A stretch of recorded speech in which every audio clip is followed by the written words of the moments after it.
മഴക്കാല മുന്നൊരുക്കം ആലപ്പുഴ ജില്ലയിൽ എല്ലാ താലൂക്കുകളിലും ദുരിതാശ്വാസ ക്യാമ്പുകൾ അടിയന്തരമായി സജ്ജമാക്കാൻ മന്ത്രി എം ലിജു നിർദ്ദേശം നൽകി.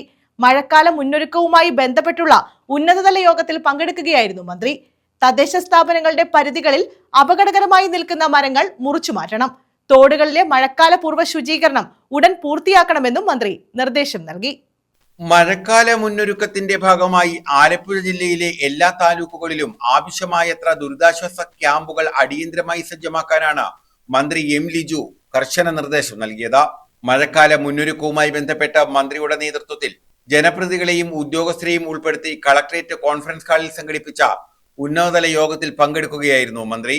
ക്യാമ്പുകളിൽ അവശ്യ സാധനങ്ങൾ ഉറപ്പുവരുത്തണം. ജില്ലയിലെ തദ്ദേശ സ്ഥാപനങ്ങളുടെ പരിധികളിൽ അപകടകരമായി നിൽക്കുന്ന മരങ്ങൾ മുറിച്ചു മാറ്റിയെന്ന് ഉറപ്പുവരുത്താൻ ജോയിന്റ് ഡയറക്ടർ LSGDയെ ചുമതലപ്പെടുത്തി. വെള്ളക്കെട്ടുകൾ ഒഴിവാക്കാനായി ഓടകൾ, തോടുകൾ, കനാലുകൾ എന്നിവ അടിയന്തിരമായി വൃത്തിയാക്കണം. ഇതിനാവശ്യമായ നടപടി തദ്ദേശ സ്വയംഭരണ വകുപ്പ് ജോയിന്റ് ഡയറക്ടർ സ്വീകരിക്കണം. ജില്ലാ, താലൂക്ക്, പഞ്ചായത്ത് തല കൺട്രോൾ റൂമുകളും വകുപ്പ് തല കൺട്രോൾ റൂമുകളും ഉടൻ പ്രവർത്തനക്ഷമമാക്കണം.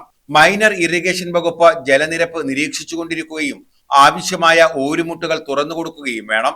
നീരൊഴുക്ക് സുഗമമാക്കുന്നതിന് തോടുകളിലെ മഴക്കാലപൂർവ്വ ശുചീകരണം ഉടൻ പൂർത്തിയാക്കണം. തണ്ണീർമുക്കം ബണ്ടിന്റെ എല്ലാ ഷട്ടറുകളും തുറന്നതായും ജില്ലയിലെ 617 ഓരുമുട്ടുകളിൽ 521 എണ്ണവും തുറന്നതായും മൈനർ ഇറിഗേഷൻ വകുപ്പ് അറിയിച്ചു. അപകടകരമായ നിലയിൽ നിൽക്കുന്ന മരങ്ങൾ വെട്ടിമാറ്റുന്നതിന് അപേക്ഷ നൽകിയിട്ടും ദുരന്ത നിവാരണ നിയമപ്രകാരം നടപടി സ്വീകരിക്കുന്നില്ലെന്ന് കുട്ടനാട് MLA റിജി ചെറിയാൻ യോഗത്തിൽ ചൂണ്ടിക്കാട്ടി.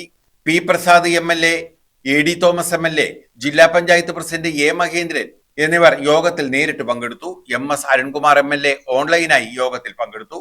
ജില്ലാ കളക്ടർ ഷാജി വി നായരുടെ സാന്നിധ്യത്തിലായിരുന്നു യോഗം. News bureau, Alappuzha.